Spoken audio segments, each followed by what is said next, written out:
মাওলানা মামুনুল হক সাহেব সবচেয়ে আমরা পছন্দ করি। লোকটা যদি আসতো, আসিফ যদি আসতো, আপনাদের বিপ্লবী নেতা ফুয়াদ, তাকে বলছিলাম ঢাকা ইলেকশনে দাঁড়াও ভাই, পাস করে ফেলবা। আসে নাই, আগামীবার আসবে। এবার আর ওই রাজনীতি হবে না। আমাদের ওই ম্যানিফেস্ট না কইরা আগামী 5 বছর কিভাবে থাকবো ওই ধান্দাই তো করছি নাকি। তা 54 বছর আগাইতে পারি নাই ভাই। এখন বিএনপি দিয়ে 100% আগাইতে চান কেন? 20% আগাক, 25% আগাক। মামুনুল হক সাহেব সুযোগ দেন আমাদেরকে। আপনারা আগামীবার আসবেন, আমরা ওখানে থাকবো, আপনারা আবার 25% বাড়াবেন, 30%। তাহলে 3 পার্লামেন্টে তো 100% হয়ে যাবে। যে নেতারা এখানে আছেন এই জুলাই বিপ্লবের, সকলে বর্ষা বিপ্লবের, ওনাদের নাম বলতে 10 মিনিট লাগবে। অতএব আসিফের কথা যদি তুলতে হয়, অনেক কথা বলতে হবে। তুষারের রাজনৈতিক অনেক টেকনিক এখানে, মঞ্জুর কথা, আমার বড় ভাই তো আসাদুজ্জামান রিপন আছেন, আহমদ আব্দুল কাদের, তাজুল ইসলাম, যিনি শেখ হাসিনার ফাঁসির সেখানে প্রসিকিউটর ছিলেন, একটু ছাড় দেন নাই। তা আমি তার কথা বলবো, কাকে বাদ দিয়ে কি বলবো? আবার এই বাংলাদেশেই একটা নমিনেশনের জন্য উনি পান নাই, দল ছেড়ে দিলেন, ওই দলের নেতাকে আবার কুলাঙ্গার বলছেন।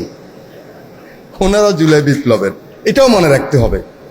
পপুলার বক্তব্য দিতে পারি, সবাই হাততালি দিবেন। আমার নেতা বলছে, সংসদ নেতা মনে আছে, এই চেয়ারের অনেক উত্তাপ, সবুজ চেয়ারটা দেখায় বলছে এই চেয়ারের অনেক উত্তাপ, মানে বিরোধী দল সরকারি দলে, প্রাইভেট মেম্বার পাবলিক মেম্বার, এই উত্তাপ আমি বুঝি। এটাই তো জুলাই বিপ্লবের সবচেয়ে বড় আকাঙ্ক্ষা।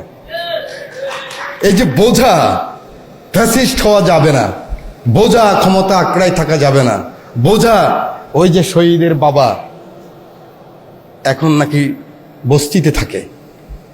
আমি জানি না কেন বস্তিতে থাকবে, শহীদের লিস্ট আছে না ওনার? মঞ্জু সাহেব, শহীদের লিস্টে ওনার মেয়ের নাম নাই? মিনিমাম 10 থেকে 15 লাখ টাকা পায়নি নাকি পেয়েছে? তাহলে বস্তি থাকে। আরো লাগলে 10 লাখ আবার আমরা দেব, বিএনপি থেকে দেব, ব্যক্তিগত পর্যায়ে দেব।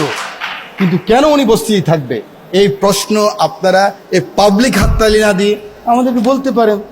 মাওলানা মামুনুল হক সাহেব সবচেয়ে আমরা পছন্দ করি। লোকটা যদি আসতো, মঞ্জু যদি আসতো, আসিফ যদি আসতো, জুলাই বিপ্লবের তারা যদি আসতো, আপনাদের বিপ্লবী নেতা ফুয়াদ, তাকে বলছিলাম ঢাকা ইলেকশনে দাঁড়াও ভাই, পাস করে ফেলবা।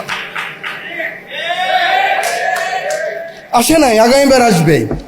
কারণ এবার আর ওই রাজনীতি হবে না। আগে কি হতো, আমার যে ম্যানিফেস্ট, যেটা নিয়ে ভোটে গেলাম, আমরা যাই, বারবার গিয়েছি। 1 বছর যাওয়ার আগেই স্যার আছেন এখানে উপস্থিত, মঈন খান স্যার, আমাদের রিপন ভাই আছেন, আমরা আমাদের ওই ম্যানিফেস্ট না কইরা আগামী 5 বছর কিভাবে থাকবো ওই ধান্দাই তো করছি নাকি সবাই।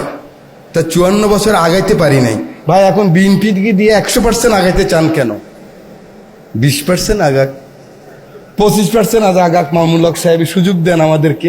আপনারা আগামীবার আসবেন, আমরা ওখানে থাকবো, আপনারা আবার 25% বাড়াবেন, 30%। তাহলে 3 পার্লামেন্টে তো 100% হয়ে যাবে।